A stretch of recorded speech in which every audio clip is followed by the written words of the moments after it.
ओम श्री गुरुभ्यो नमः। हरि ओम। शुक्लांबरधरं विष्णुं शशिवर्णं चतुर्भुजं प्रसन्नवदनं ध्यायेत् सर्वविघ्नोपशान्तये। गुरुर्ब्रह्मा गुरुर्विष्णुर्गुरुर्देवो महेश्वरः। गुरुः साक्षात् परं ब्रह्म तस्मै श्री गुरवे नमः। गुरवे सर्वलोकानां विशदे भवरोहिणां हृदये सर्वविद्यानां श्रीदक्षिणामूर्तये नमः। श्रीराम सद्गुरुचरणारविन्दाभ्यां नमः। श्रीराम राम रामेति रमे रामे मनोरमे सहस्रनाम तत्तुल्यं रामनामवरानने। श्रीरामचंद्र परब्रह्मणे नमः। वाल्मीकि रामायणம் அயோத்தியா காண்டம் சர்க்கம் 53. ராமன் லக்ஷ்மணரை பரீட்சித்தது. சந்தியாவந்தனம் செய்து போஜனமானவுடன் ராமன், லக்ஷ்மணா, நாம் தேசத்தை விட்டு வெளியில் வந்து வசிப்பதில்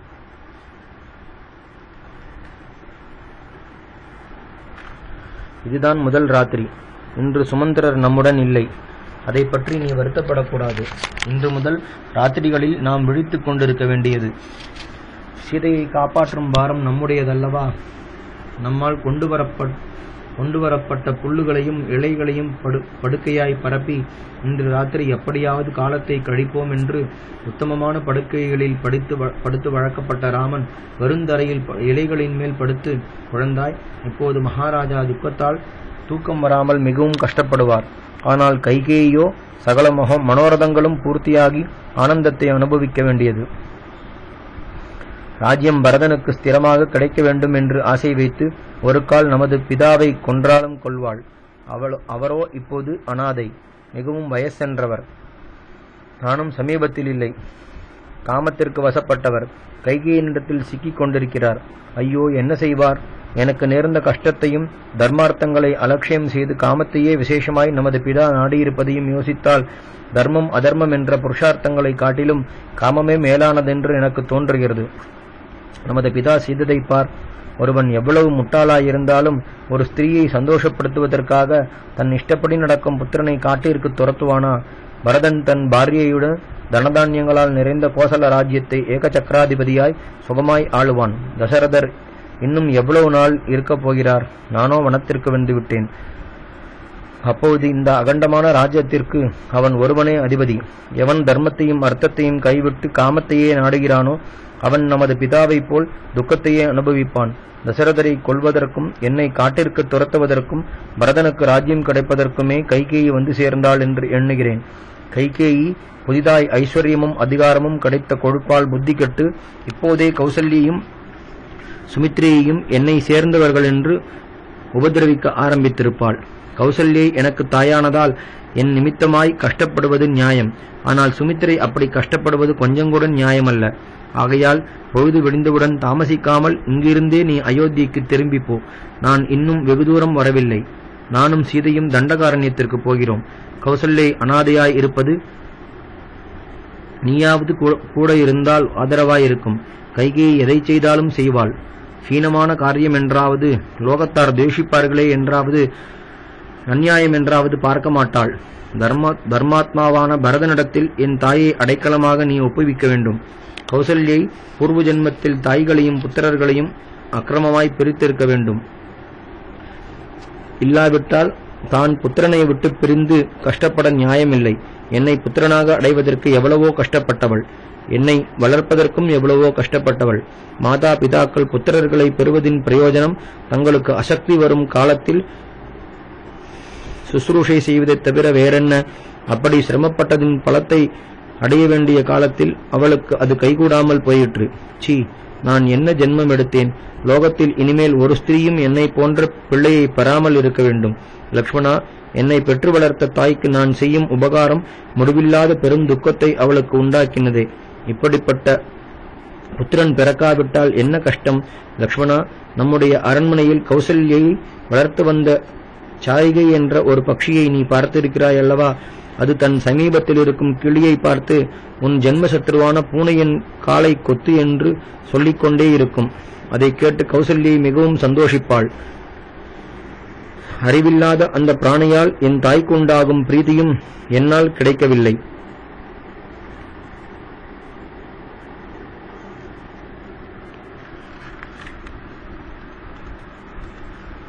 அப்படி இருக்க அவளுடைய சத்துருக்கள் அவளை உபதிரவிக்கும் சமயத்தில் அதை தடுக்க நான் ஒரு வார்த்தை கூட சொல்ல முடியாமல் போயிற்றே. ஆகையால் என் ஜென்மத்தை சுட வேண்டும்.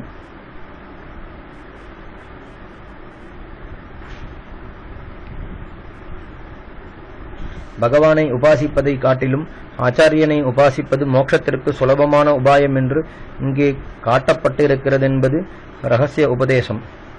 புண்ணிய தீர்த்தங்களும் தேவதாராதனங்களும் நமக்கு சீக்கிரத்தில் பலத்தை கொடுக்காது, வெகு காலம் செல்லும். ஆனால் சாதுக்கள் தங்களை பார்த்த மாத்திரத்திலேயே நம்மை கரையேற்றக்கூடியவர்கள் என்று பெரியோர்களுடைய வாக்கியம் இருக்கிறதல்லவா. இங்கே சாருகி என்ற பக்ஷியால் ஞானம் கர்மம் என்ற 2 இறக்கைகளையுடைய ஆச்சாரியன் குறிப்பிடப்படுகிறார். பெண் பக்ஷி என்றதால் ஸ்திரீ எப்படி புருஷனுக்கு சுவாதீனப்பட்டவளோ அப்படியே சகல பிராணிகளும் பகவானுக்கு அடிமைகள். மிருகமாயிருந்தாலும் மனுஷனாயிருந்தாலும் பக்ஷியாயிருந்தாலும் எந்த பிராணிகள் விஷ்ணு பக்தனை ஆசிரியிக்கின்றனவோ அவை அந்த பக்தனால் மகாவிஷ்ணுவின் பரமபதத்தை அடைகின்றன என்று சொல்லிக் கொடுப்பதால் ஜீவன்களுக்கு மோட்சத்தை கொடுப்பதில் பகவானை காட்டாலும் ஆச்சாரியனே அதிகமென்றும் சுலபமான சாதனமென்றும் ஏற்படுகிறது. அவர் யாரென்றால் குரு பரம்பரையாய் உபதேச கிரமமாய் கிடைத்த ரகசியமான மந்திரம் யாரிடத்திலிருந்து கேட்கப்படுகிறதோ அவரே. கிளிக்கு சமமான வர்ணத்தை உடைய பகவானே ஜீவன்களுக்கு விரோதியான சம்சாரத்தின் ஆதாரமாயிருக்கும் பீஜமாயிருக்கும் நான் என்னுடையது என்ற புத்தியை நீக்கும் என்ற வாக்கியமே ரகசிய மந்திரம். இது யாரிடத்திலிருந்து கேட்கப்படுகிறதோ அவர் என்னை விட சிரேஷ்டர் என்பது தாத்பரியம். மேலும் வைகுண்டமாகிற அயோத்தியிலிருந்து வெளிப்பட்டு கங்கையாகிற விரஜா நதியை தாண்டி தண்டகாரண்யம் ஆகிற சம்சாரத்தில் பிரவேசித்து சரீரமாகிற விருட்சத்தில் ஜீவனுடன் வசித்து கர்ம பலங்களை அவனுக்கு கொடுத்து நித்தியசூரிகள் தன் சொரூப அனுபவத்தை அடையாமல் கிளேசப்படுவதையும் ஜீவகோடிகள் தான் அவதரித்த பிரயோஜனத்தை அடையாமல் இருப்பதையும் கண்டு பரிதவித்து ஆச்சாரியனை அடைவதே அவர்களுக்கு சுலபமான உபாயம், தன்னை அடைவதை காட்டிலும் சீக்கிரமாய் பலனை கொடுக்கும் என்று உபதேசித்தார் என்பது தாத்பரியம். அல்ப பாக்கியமுள்ளவராகவும் புத்திரனிருந்து இல்லாதவளாகவும் கிளேசத்தால் வாடினவளாகவும் இருக்கும் கௌசல்யைக்கு நான் புத்திரன் என்று பிறந்தும் என்னால் அவளுக்கு என்ன பிரயோஜனம்? கேவலம் சோகசாகரத்தில் மூழ்கி கரையை காணாமல் தத்தளிப்பதே. எனக்கு கோபம் வந்தால் நான் ஒருவனே என் பானங்களால் இந்த ராஜ்யத்தை அல்லது இந்த பூமியையாவது ஒண்டியாய் ஜெயித்து வசப்படுத்த முடியாதா? ஆனால் நான் இப்போது என் வீரியத்தை பிரயோகித்தால் அவசியம் தர்மஹானி நேரும். ராமன் தர்மத்தை விட்டு அதர்மத்தை அனுஷ்டித்தான் என்ற லோக அபவாதத்திற்கும் இறந்த பிறகு பரலோகம் கிடைக்காதென்பதற்கும் பயந்தல்லவா சும்மா இருக்கிறேன். இல்லாவிட்டால் இந்த க்ஷணமே எனக்கு அபிஷேகம் நடக்காதா என்று இன்னும் அநேக விதமாய் அந்த மனுஷ்ய சஞ்சாரமில்லாத வனத்தில் ராமன் தனியாய் பிரலாபித்து கண்ணீர் சொரிய மௌனமாயிருந்தார். ஜுவாலையற்ற அக்னியைப் போலும் அலை ஓய்ந்த சமுத்திரத்தைப் போலும் ராமன் பிரலாபித்து முடிந்த பிறகு லக்ஷ்மணன் அவரை சமாதானம் செய்ய உத்தேசித்து, அண்ணா, ஆயுதம் எடுத்தவர்களுள் சிறந்தவர்களே, ஆயுதம் எடுத்தவர்களுக்குள் சிரேஷ்டரே, தாங்கள் வந்துவிட்ட பிறகு அயோத்தியை காந்தியற்று சந்திரன் இல்லாத ராத்திரியைப் போல் பார்க்க விகாரமாய் இருக்கும் என்று சொல்லவும் வேண்டுமா? புருஷ சிரேஷ்டா, தாங்கள் இப்படி வருத்தப்படுவது யுக்தமல்ல. அதனால் எனக்கும் சீதைக்கும் விசேஷ துக்கம் உண்டாகிறது. சகல லோகங்களுக்கும் எப்பொழுதும் ஆனந்தத்தை கொடுக்கிறவர் என்ற பெயரையும் சுபாவத்தையும் தாங்கள் பெற்றிருக்க தங்களால் பிறருக்கு துக்கம் உண்டாகலாமா?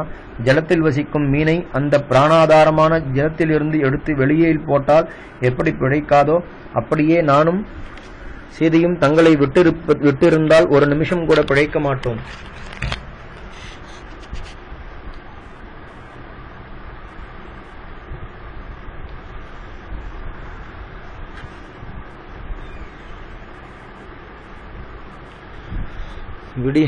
சீதையை புருஷகாரமாக முன்னிட்டு லக்ஷ்மணர் ராமனை சரணாகதி செய்ய தன் சரணாகதி பலன் இல்லாமல் போன பிறகு புருஷகாரமாயிருந்த சீதையும் இருக்க மாட்டாள் என்பது தாத்பரியம். விடியற்காலையில் அயோத்திக்கு திரும்பி போ என்று தாங்கள் சொன்னதற்கு என் மறுமொழி இதே. தாங்கள் என்னுடன் இருக்கையில் தசரதரையாவது சத்ருக்னனையாவது சுமித்ரையாவது சொர்க்கத்தையாவது பார்ப்பதற்கு எனக்கு கொஞ்சங்கூட இஷ்டமில்லை என்றார்.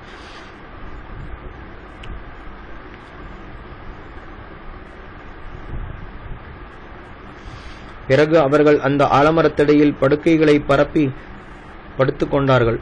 இப்படி தன்னிடத்தில் பரம சிநேகத்துடன் மனசில் உள்ளதை ஒழிக்காமல் லக்ஷ்மணன் சொன்னதை ராமன் வெகு ஆதரவுடன் கேட்டு 14 வருஷங்களும் லக்ஷ்மணனுடன் வனத்தில் வசித்துக் கொண்டு தபஸ்விகளின் தர்மத்தை அனுஷ்டிக்க நிச்சயித்தார். அந்த மகாபலசாலிகள் மனுஷ்ய சஞ்சாரமில்லாத வனத்தில் ராத்திரியில் குரூரமான ஜந்துக்களின் நடுவில் இருந்தாலும் கொஞ்சமாவது பயப்படவும் இல்லை, சந்தேகப்படவும் இல்லை. வால்மீகி ராமாயணம் அயோத்தியா காண்டம் சர்க்கம் 54. ராமன் பரத்வாஜரை தரிசித்தது. ராத்திரி அந்த ஆலமரத்தடியில் தங்கி விடியற்காலையில் அங்கிருந்து புறப்பட்டார்கள். காட்டிற்குள் நுழைந்து கங்கையும் யமுனையும் சேரும் இடமான பிரயாகியை நோக்கிச் சென்று அங்கே அநேக தேசங்களையும் அநேக பூமிகளையும் அதுவரையிலும் பார்த்திராத அநேக அபூர்வ வஸ்துக்களையும் பார்த்து கொண்டு ஆங்காங்கே வசிக்கும் ஜனங்களால் உபசரிக்கப்பட்டு சுகமாய் பிரயாணம் செய்கையில் அஸ்தமித்தது. அப்பொழுது ராமன், லக்ஷ்மணா, பிரயாகையை சுற்றி புகை வெகு தூரம் ஆகாசத்தில் பரவி இருக்கிறதை பார். அது ஹோமாக்னியாக இருக்க வேண்டும். இங்கே யாரோ ஒரு ரிஷி வசிக்கிறார் போல் தோன்றுகிறது. 2 பிரவாகங்கள் ஒன்றோடொன்று மோதும் பெரும் சப்தம் கேட்கப்படுகிறதல்லவா? கங்கையும் யமுனையும் சேரும் இடத்திற்கு நாம் வந்திருக்கிறோம் என்று எண்ணுகிறேன். பரத்வாஜ மகரிஷியின் ஆசிரமத்திற்கு வெளியில் காட்டில் வசிக்கும் ஜனங்களால் விறகு உடைத்து போடப்பட்டிருப்பதை பார் என்று சொல்லிக்கொண்டு ஒரு முகூர்த்த காலம் நடந்து அஸ்தமன சமயத்தில் கங்கையும் யமுனையும் சேருமிடத்தில் பரத்வாஜருடைய ஆசிரமத்திற்கு வந்தார்கள். வேற்று மனுஷியர்களை கண்டு ஆசிரம மிருகங்களும் பட்சிகளும் ஓடின. மகரிஷியை தரிசிக்க விரும்பி சாயங்காலம் அக்னிஹோத்திர வேளையானதால் அது முடியும் வரையில் ஆசிரமத்திற்கு சற்று தூரத்தில் நின்றார்கள். பிறகு ஆசிரமத்திலிருந்து ஒரு சிஷ்யன் அகஸ்மாத்தாய் வெளியில் வர அவனால் தங்கள் வருவை மகரிஷிக்கு தெரிவித்து அவருடைய அனுமதியாக ஆசிரமத்திற்குள் சென்று பரத்வாஜ மகரிஷி அக்னிஹோத்திரத்தை முடித்து சிஷ்யர்களுடன் உட்கார்ந்திருப்பதை கண்டார்கள்.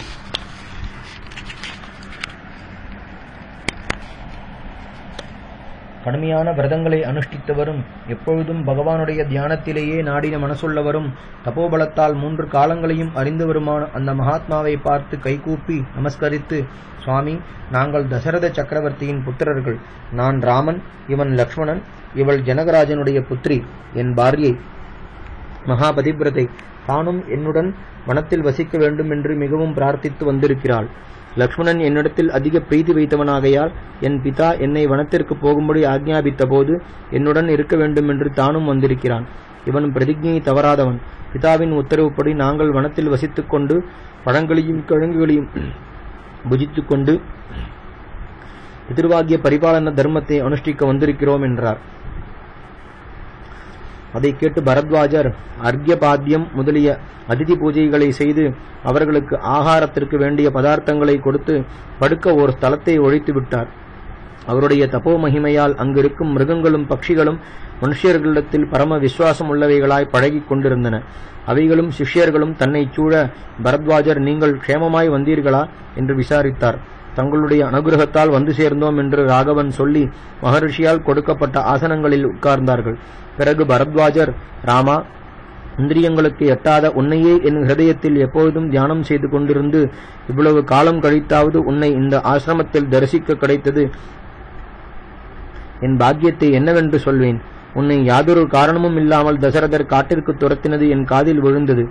கங்கையும் யமுனையும் சேரும் இவ்விடம் புண்ணியஸ்தலம், ஜனக்கூட்டம் இல்லாதது, பார்க்க அழகாயிருக்கும். நீ இங்கேயே வசிக்கலாம் என்றார்.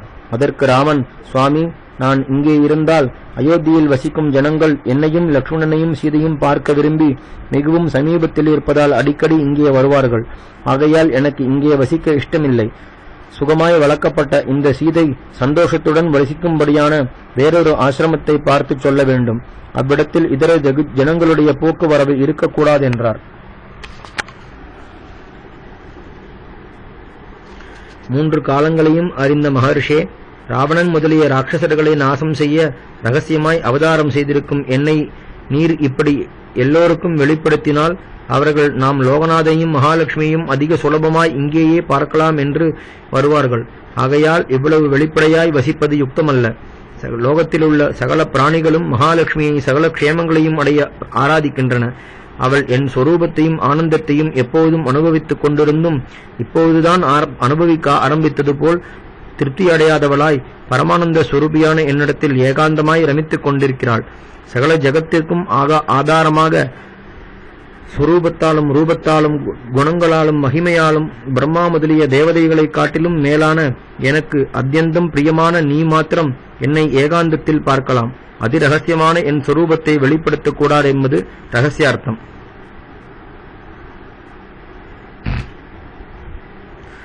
பரத்வாஜர், இங்கிருந்து 10 குரோஷ தூரத்தில் சித்திரகூடம் என்று ஒரு பர்வதம் இருக்கிறது. அது கந்தமாதன பர்வதத்தை போன்றது. மகரிஷிகள் வசிக்கும் இடம், புண்ணியஸ்தலம். எங்கே பார்த்தாலும் அழகாயிருக்கும். வானரங்களும் கரடிகளும் அங்கே அதிகம். மற்ற மிருகங்கள் இருக்க குரங்குகளையும் கரடிகளையும் குறிப்பிட்டு சொன்னதற்கு காரணம் என்னவென்றால், 3 காலங்களையும் அறிந்தவராகையால் ராமனுக்கு இந்த ஜாதி மிருகங்களே ராட்சச யுத்தத்தில் சகாயம் செய்யும் என்று குறிப்பிடுகிறார். அந்த பர்வதத்தின் சிகரங்கள் எதுவரையில் தெரியுமோ அதுவரையில் வசிக்கும் பிராணிகளுக்கு புண்ணியம் விருத்தியாகிறது. பாபத்தில் மனசு செல்கிறதே இல்லை. அங்கே அநேக ரிஷிகள் வெகு காலம் கடுமையான தபஸ் செய்து ஸ்தூல சரீரத்துடன் சொர்க்கத்தை அடைந்திருக்கிறார்கள். அது ஏகாந்தமாகவும் வாசயோக்கியமாகவும் இருக்கும் என்று எண்ணுகிறேன். இஷ்டமிருந்தால் என்னுடன் இங்கேயே வசிக்கலாம் என்று ராமலக்ஷ்மணர்களையும் சீதையையும் சகலவித உபச்சாரங்களால் சந்தோஷப்படுத்தினார். அவர் தர்மங்களை அறிந்தவர், ராமனிடத்தில் விசேஷ பக்தி வைத்தவர்.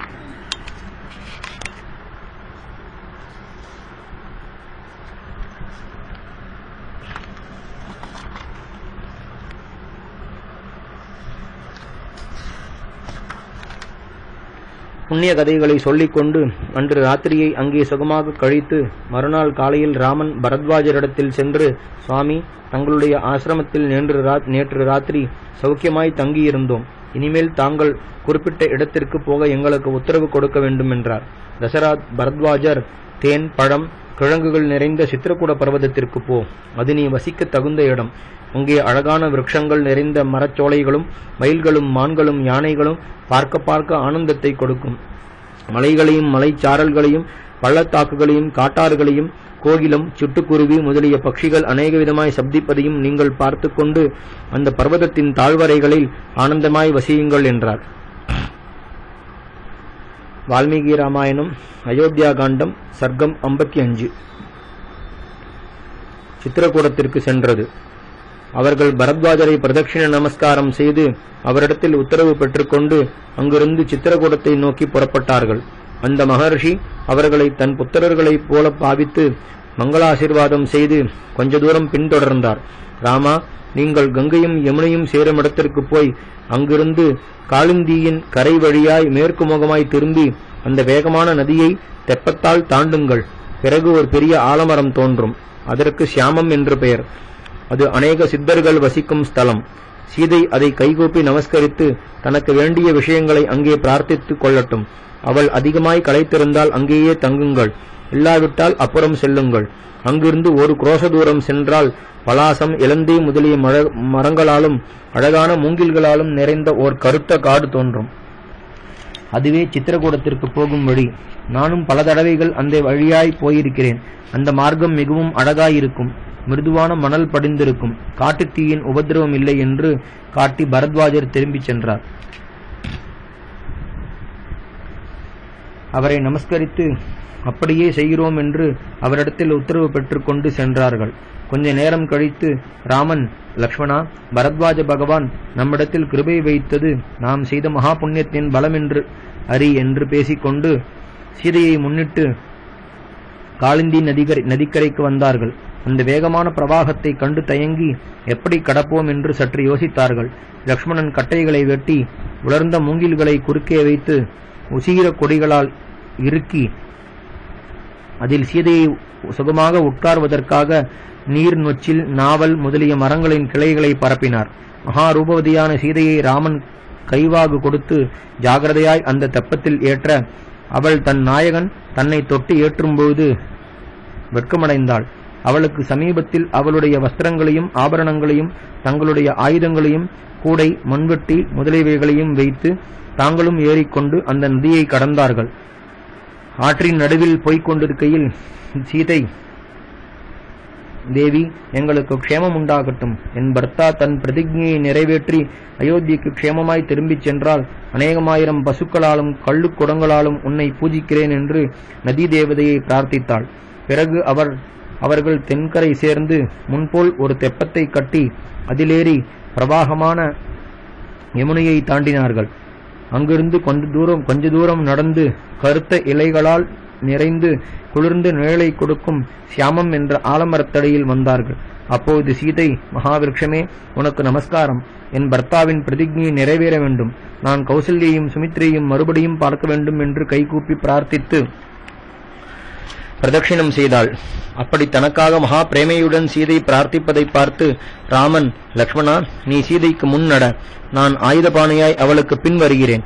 அவள் எந்த புஷ்பத்தையாவது பழத்தையாவது வேறு எந்த வஸ்துக்களையாவது வேண்டுமென்று அபேட்சித்தால் அவைகளை உடனே கொண்டு வந்து கொடுக்க வேண்டியது என்றார். 2 மதம் பிடித்த யானைகளுக்கு நடுவில் ஒரு பெண் யானை செல்வது போல் சீதை ராமலக்ஷ்மணர்களுக்கு நடுவில் சென்றாள். அதுவரையிலும் வனத்தையே பார்த்திராதவளால் ஒவ்வொரு மரத்தையும் செடியையும் கொடியையும் புஷ்பத்தையும் காட்டி இதன் பெயர் என்ன, இதன் குணம் என்ன என்று சீதை ராமனை ஒவ்வொன்றாக கேட்பாள். அழகான நானாவித புஷ்பங்களாலும் பழங்களாலும் அலங்கரிக்கப்பட்ட மரங்களை பார்த்து எந்த பதார்த்தம் வேண்டுமென்று சீதை அபேட்சிப்பாளோ அதை உடனே லக்ஷ்மணன் கொண்டு வந்து கொடுப்பார். விசித்திரமான மணல் பாய்ந்திருக்கும் ஜலத்தையும் அதில் விளையாடும் ஹம்சம் முதலிய நீர்ப்பறவைகளையும் பார்த்து சீதை மிகவும் ஆனந்தமடைந்தாள். ராமலக்ஷ்மணர்கள் அங்கிருந்து 2 குரோசங்கள் கடந்து யமுனை கரையிலுள்ள வனங்களில் சஞ்சரிக்கும் அநேக மிருகங்களை கொன்று ஆகாரம் செய்தார்கள்.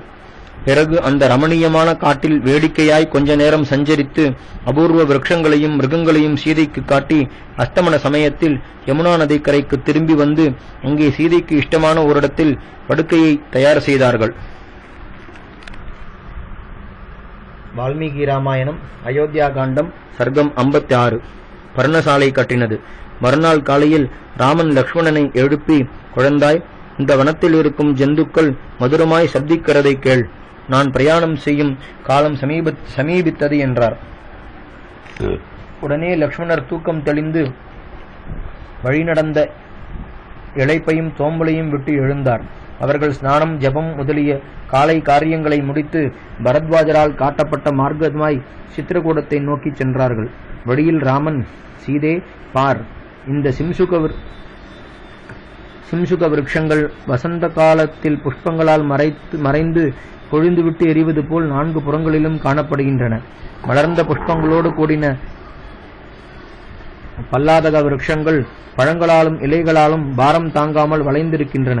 இவைகளை அனுபவிப்பவர்கள் ஒருவரும் இல்லை. இவைகளை பார்த்து கொண்டே சுகமாய் வெகுகாலம் ஜீவிப்பேன்.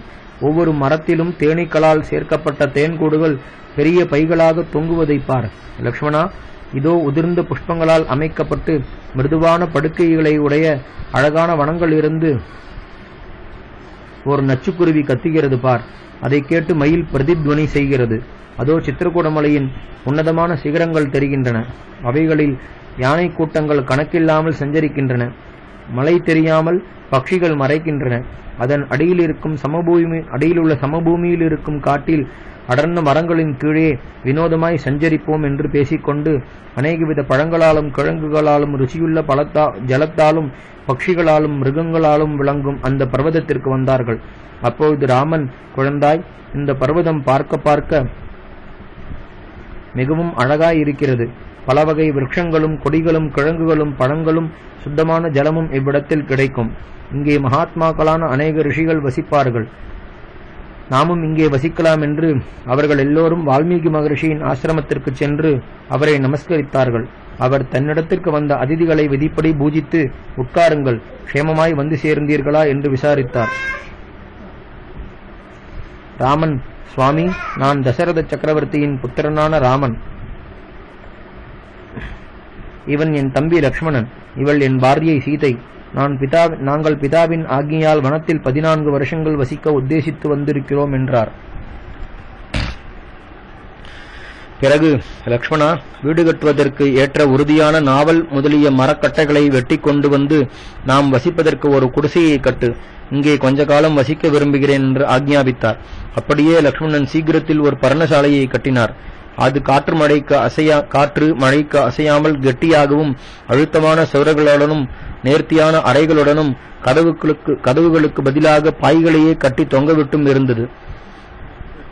இதை எல்லாவற்றையும் தான் ஒண்டியாகவே வெகு சாதுரியமாகவும் அழகாயும் செய்து முடித்து இன்னும் என்ன கட்டளையிடப் போகிறார் என்று லக்ஷ்மணன் ஆவலாய் எதிர்பார்த்து கொண்டிருப்பதை ராமன் கவனித்து, குழந்தாய், இந்த பர்ணசாலைக்கு அந்தந்த திக்கில் வசிக்கும் அதிஷ்டான தேவதைகளுக்கு மானுடைய மாம்சத்தை கொண்டு வந்து யாகம் செய்ய வேண்டும். நாம் தீர்க்கமான ஆயுசை விரும்பினால் ஓர் கிரகத்தில் பிரவேசிப்பதற்கு முன் அந்த ஸ்தலத்தில் வசிக்கும் பூத பிரேத பிசாசங்களுக்கு திருப்தி உண்டாகும் பொருட்டு சாஸ்திரத்தில் சொல்லப்பட்ட கிரக பிரவேச சாந்திகளை செய்ய வேண்டும். இப்படி செய்வதால் மனுஷனுக்கு வியாதியாவது பயமாவது பந்து ஜனங்களின் நாசமாவது நேராது. தீர்காயுசுடையனாய் சொர்க்கத்தில் வசிப்பது போல் சுகத்தை அனுபவிப்பான். இதனால் பிராணிஹிம்சை என்ற தோஷம் நமக்கு இராது. யஜ்ஞத்தில் பலியாக கொடுக்கப்பட்ட பிராணிகள் உத்தமலோகத்தை அடைகின்றபடியால் அவைகளுக்கு நல்ல கதியே கிடைக்கும் என்றார். அப்படியே லக்ஷ்மணன் செய்ய ராமன், குழந்தாய், இந்த மாம்சத்தை அக்னியில் பக்குவம் செய். இன்றைக்கு ஸ்திரமான தினம், முகூர்த்தமும் திதியும் நட்சத்திரமும் அப்படியே இருக்கின்றன. இவ்விடத்தில் நாம் வெகுகாலம் சுகமாய் வசிப்போம் என்று குறிப்பிடுகின்றனவே என்றார். அந்த மாம்சம் அக்னியில் பக்குவமாய் ரத்தம் வற்றின பிறகு லக்ஷ்மணன், அண்ணா, சகல அவயவங்களுடன் கூடின இந்த கருப்பு மானின் மாம்சம் நன்றாய் பக்குவமாயிற்று.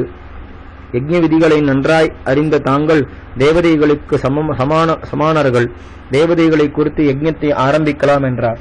ராமன் ஸ்நானம் செய்து நியமத்துடன் கிரகப்பிரவேச காலத்தில் செய்ய வேண்டிய சகல கிரியைகளையும் விதிப்படி சுருக்கமாய் செய்து முடித்தார். சகல மந்திரங்களையும் அறிந்தவரும் சகல மந்திர ஸ்வரூபியுமான ராமனுக்கு தெரியாத விஷயம் ஒன்று உண்டோ? கிரகத்திற்கு அதிஷ்டான தேவதைகளான அக்னி, வருணன் முதலிய 45 தேவதைகளை ஹோமம், நைவேத்தியம், பலி, பூஜை முதலிய கிரியைகளால் ஆராதித்து பரிசுத்தராய் அந்த பர்ணசாலையில் பிரவேசித்தார். அப்போது மகா தேஜஸ்வியான ராமச்சந்திரமூர்த்திக்கு விசேஷ சந்தோஷம் உண்டாயிற்று. வைஸ்வதேவ பலிகளை வைத்து அதில் விஷ்ணு சம்பந்தமான யாகத்தையும் ருத்ர சம்பந்தமான யாகத்தையும் செய்தார். பிறகு கிரகத்தில் வசிக்கும் போது நேரக்கூடிய அசுபங்களை போக்குவதற்காக புண்ணியாகவாச்சனம், கிரகசாந்தி, ஜபம் முதலியவைகளை குறைவில்லாமல் செய்தார். ருத்ரயாகம் செய்தபடியால் மறுபடியும் தன்னையும் சகல ஓஷதிகளையும் ஜலத்தால் சுத்தம் செய்து கொண்டு பாபகர்மங்களை செய்யும், ராத்திரி பகல்களை சஞ்சரிக்கும் குரூரமான பூதங்களை உத்தேசித்து சர்வ பூதங்களுக்கும் பலியிட்டார். தபஸ்விகள் வசிக்கும் ஆசிரமத்திற்கு உச்சிதமான பலிபீடங்களையும் கந்தர்வர்கள் முதலிய தேவகணங்கள் வசிக்கும் சைத்திய ஸ்தானங்களையும் விஷ்ணு முதலிய தேவதைகள் வசிக்கும் பூஜா கிரகங்களையும் ஏற்படுத்தி அந்தந்த தேவதைகளை மந்திரபூர்வமாய் அங்கங்கே ஸ்தாபித்தார். பிறகு காட்டில் கிடைக்கும் புஷ்பங்களாலும் பழங்களாலும் பக்குவமான மாம்சங்களாலும் ஜல தர்ப்பணங்களாலும் வேதத்தில் விதித்திருக்கும் ஜபங்களாலும் தர்ப்பங்களாலும் சமித்துகளாலும் பூதங்களை திருப்தி செய்து ராமலட்சுமணர்களும் சீதையும் சுப முகூர்த்தத்தில் மரக்கிளைகளாலும் இலைகளாலும் கூரை போடப்பட்டு சாஸ்திர விதிப்படி கட்டப்பட்டிருந்த அந்த பர்ணசாலையில் சுதர்மா என்ற தேவசபையில் தேவதைகள் பிரவேசிப்பது போல் பிரவேசித்து சுகமாய் வசித்தார்கள். அநேக மிருகங்களாலும் பட்சிகளாலும் விசித்திரமான புஷ்பங்களாலும் மரங்களாலும் நிறைந்து சர்ப்பங்கள், யானைகள், புலிகள், கரடிகள், மான்கள் முதலிய மிருகங்களின் சப்தத்தால் விளங்கும் அந்த வனத்தில் ராமலட்சுமணர்களும் சீதையும் இந்திரியங்களையும் மனசையும் அடக்கிக் கொண்டு தங்கள் இஷ்டப்படி சஞ்சரித்து புஷ்பங்களை பறிப்பது, ஜலக்கிரீடை செய்வது முதலிய அந்தந்த காலத்திற்கு ஏற்ற சுகங்களை அனுபவித்துக் கொண்டிருந்தார்கள். மகா ரமணீயமான அந்த சித்திரகூட பர்வதத்தில் மால்யவதி என்ற புண்ணிய நதிக்கரையில் யாதொரு கவலையும் இல்லாமல் ராமன் தபஸ்வியின் தர்மத்தை அனுஷ்டித்துக் கொண்டு அளவற்ற சந்தோஷத்தால் அயோத்தியை விட்டு வந்த துக்கத்தை மறந்தார்.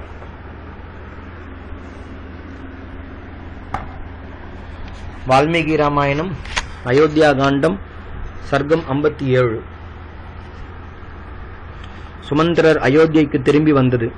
ராமன் அக்கறை சேர்ந்த பிறகு குகன் மிகுந்த வருத்தத்துடன் அவர் கண்ணிற்கு மறையும் வரையில் சுமந்திரரோடு அவருடைய குணங்களை பற்றி பேசிக் கொண்டிருந்து பின்பு அவரை அழைத்துக் கொண்டு வீட்டிற்கு போனான்.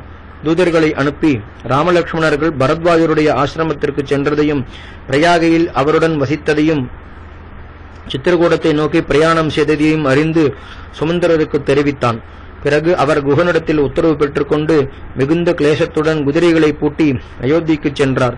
பரிமளமுள்ள காடுகளையும் ஆறுகளையும் ஏரிகளையும் கிராமங்களையும் நகரங்களையும் பார்த்து கொண்டு வேகமாய் பிரயாணம் செய்து 3வது நாள் சாயங்காலம் சந்தோஷமன்ற அயோத்தியா நகரத்தில் பிரவேசித்தார்.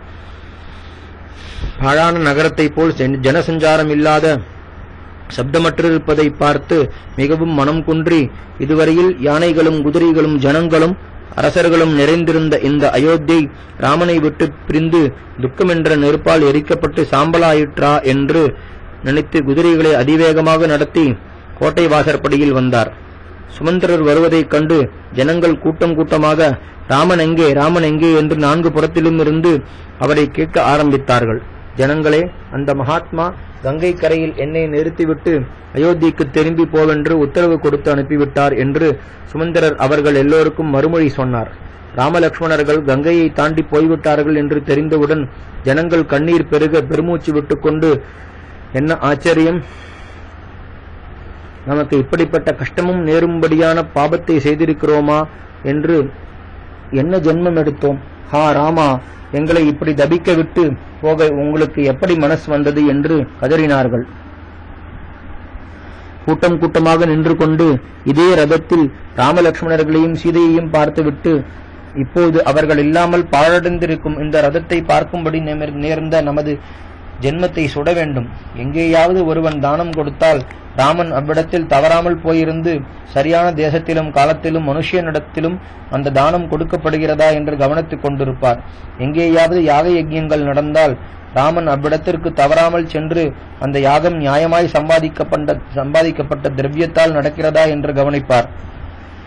கிரியைகளில் சந்தேகம் ஏற்பட்டால் அதை நீக்குவார். ஏதாவது மறந்திருந்தால் அதை ஞாபகம் செய்வார்.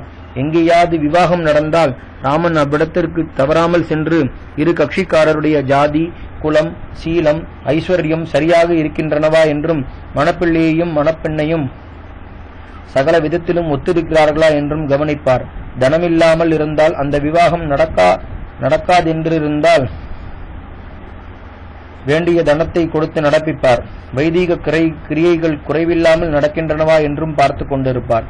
இப்படியே நீண்ட காலம் வரையில் நடக்கும் யாகங்கள் முதலிய ஜனக்கூட்டங்களில் தானே சென்று அவைகளை சரியாக நடத்துவார். அந்த தர்மாத்மாவை இன்னும் ஒரு தடவை பார்ப்போமா? இந்த நகரத்தில் ஒவ்வொருவருக்கும் எது க்ஷேமத்தை உண்டு பண்ணும், எது பிரியம், எது சுகத்தை கொடுக்கும் என்று நன்றாய் விசாரித்து அவனவனுடைய மனோரதங்களை பூர்த்தி செய்து குழந்தையை தகப்பன் ரட்சிப்பது போல் நம் எல்லோரையும் ரட்சித்து வந்த நாதன் இப்போது நம்மை விட்டு போகும் காலம் வந்ததல்லவா என்று அந்த நகரத்தில் உள்ள ஸ்திரீகள் ராஜவீதிக்கு இருபுறத்திலும் உள்ள மெத்தை வீடுகளிலிருந்தும் கடைகளிலிருந்தும் ஜன்னல் வழியாக ராமனுடைய ரதத்தை பார்த்து பிரலாபிப்பதை கேட்டுக்கொண்டே சுமந்திரர் அரண்மனையை நோக்கி சென்றார். அந்த ஜனங்களை பார்க்க சகியாமல் முகத்தை மறைத்துக் கொண்டு தசரதர் இருக்கும் இடத்திற்கு சென்று ரதத்தை விட்டிறங்கி 7 கட்டுக்களை தாண்டினார். தசரதர் வெளியில் வராமல் இருப்பதைக் கண்டு ஜனங்கள் ஒரே கூட்டமாய் அங்கே நின்று கொண்டிருந்தார்கள். ராமன் திரும்பி வருவான் என்று ஆவலுடன் எதிர்பார்த்து கொண்டிருக்க ஸ்திரீகள் எல்லோரும் ராமன் இல்லாமல் சூன்யமான ரதம் திரும்பி வருவதைக் கண்டு துக்கம் தாங்காமல் ஹா ஹா என்று கதறினார்கள்.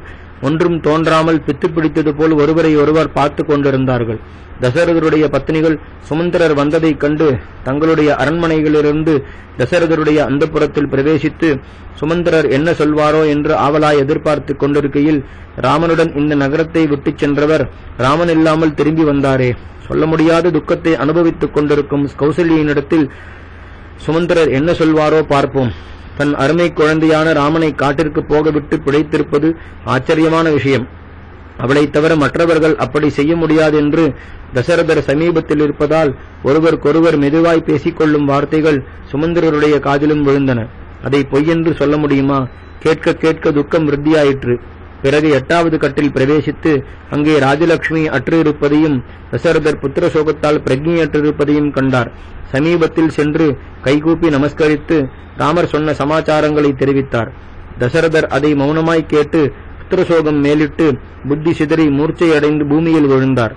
அங்கிருந்த ஜனங்கள் எல்லோரும் ஹா ஹா என்று கதறினார்கள். கௌசல்யையும் சுமித்ரையும் ஓடி வந்து சக்கரவர்த்தியை வாரியெடுத்து படுக்கையில் வைத்தார்கள். அப்போது கௌசல்யை துக்கம் தாங்காமல், மகானுபாவரே, ஒருவரும் செய்ய துணியாத காரியத்தை செய்த என் குழந்தை வனத்திலிருந்து அனுப்பின தூதன் வந்திருக்கிறார்.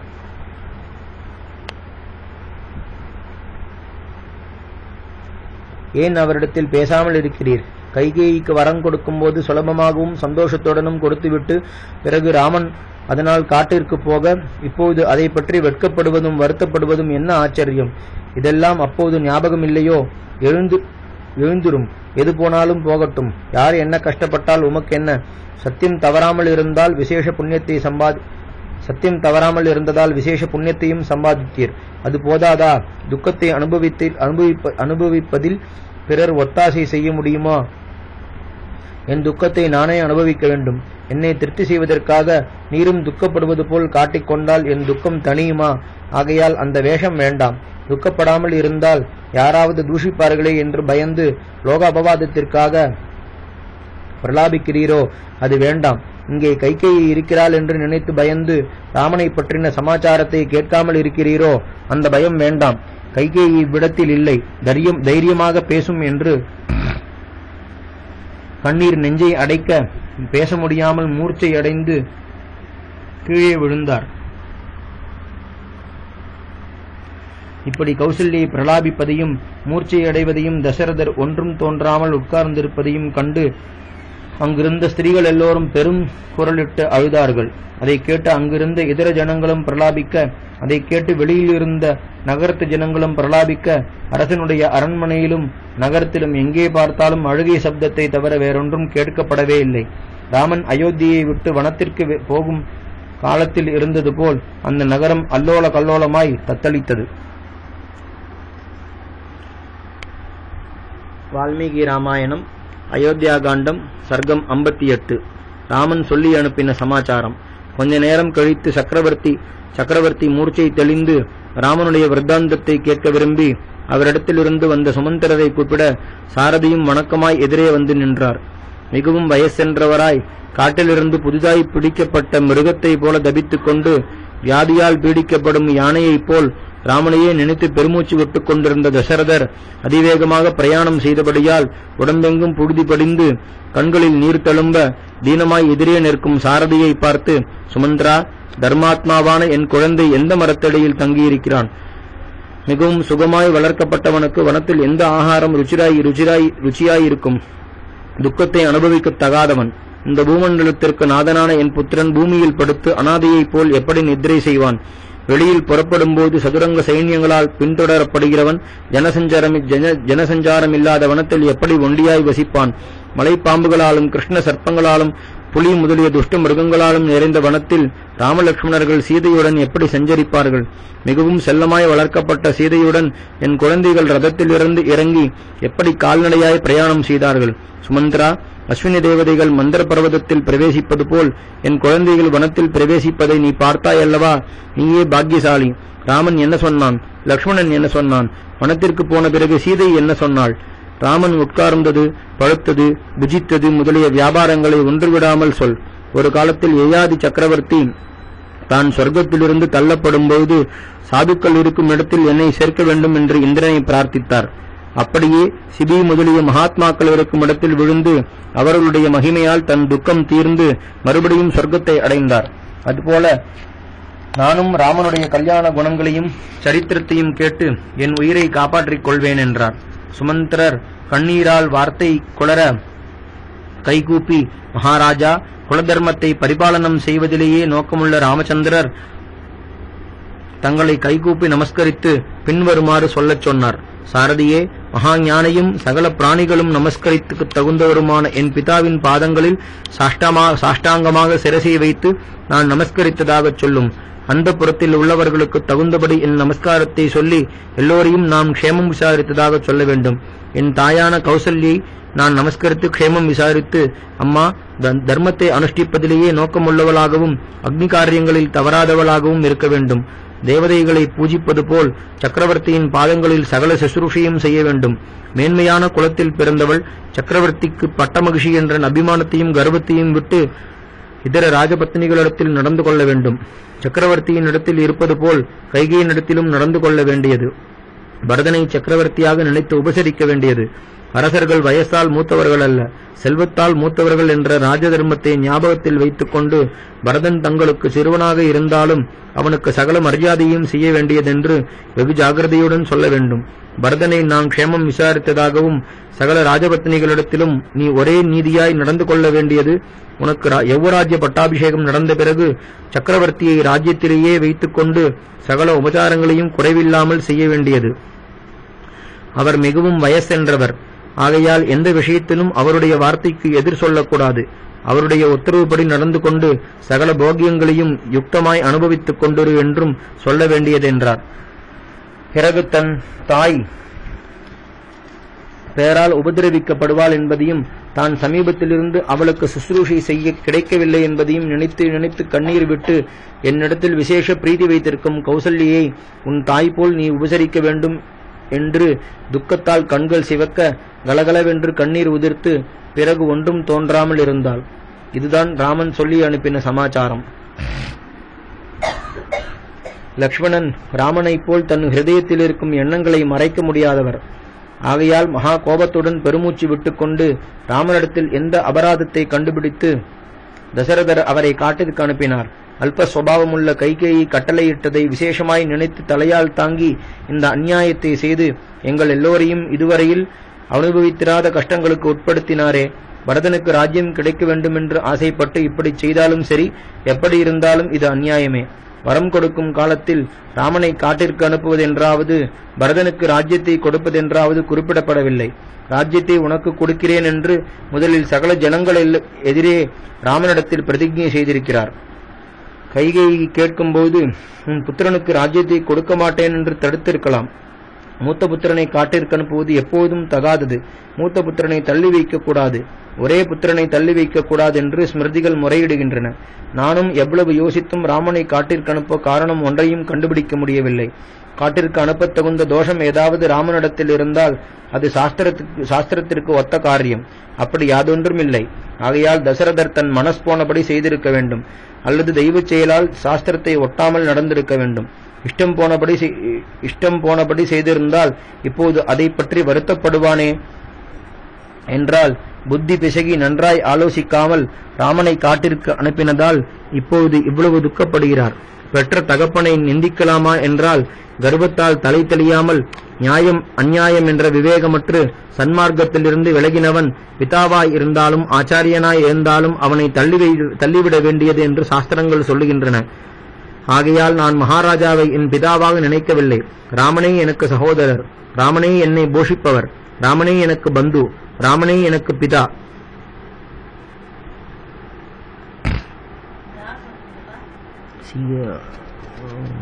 லக்ஷ்மணன்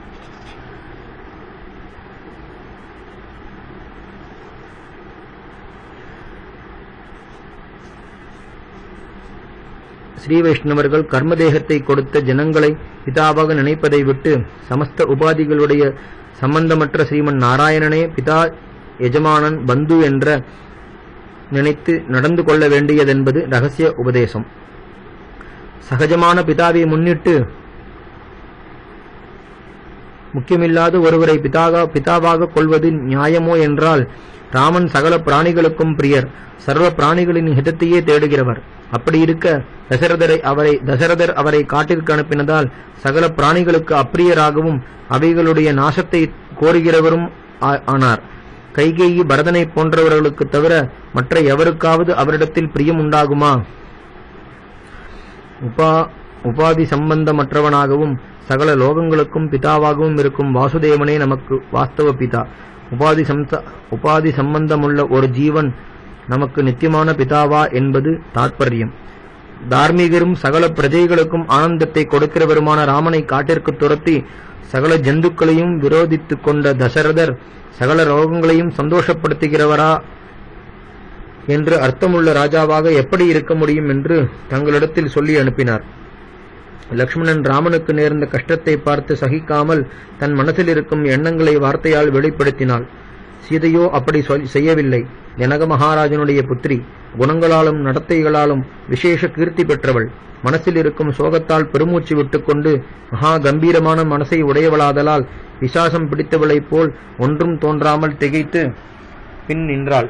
இப்படிப்பட்ட கஷ்டங்களை ஒரு நாளும் அனுபவிக்காதலாதலால் ராமனுக்கு நேர்ந்த துக்கத்தை பார்த்து தாங்காமல் கண்ணீர் பெருக என்னிடத்தில் யாதொரு சமாச்சாரமும் சொல்லவில்லை. முகம் வாடி கண்ணீரால் மறைக்கப்பட்ட நேத்திரங்களால் ராமனையும் பார்த்து அயோத்திக்கு திரும்பி போகும் என்னையும் பார்த்து, ஐயோ, இந்த கோரமான காட்டில் ராமன் ரதமில்லாமல் எப்படி நடந்து போவார் என்று நினைத்து கலகலவென்று கண்ணீர் உதிர்த்தாள். ராமன் கண்களில் நீர் தழும்ப கைகூப்பிக் கொண்டு நின்றார். லக்ஷ்மணன் அவருக்கு சுசுரூஷை செய்து கொண்டிருந்தார். சீதை தீனமாய் அழுது கொண்டு ரதத்தையும் என்னையும் பார்த்து கொண்டே நின்றாள்.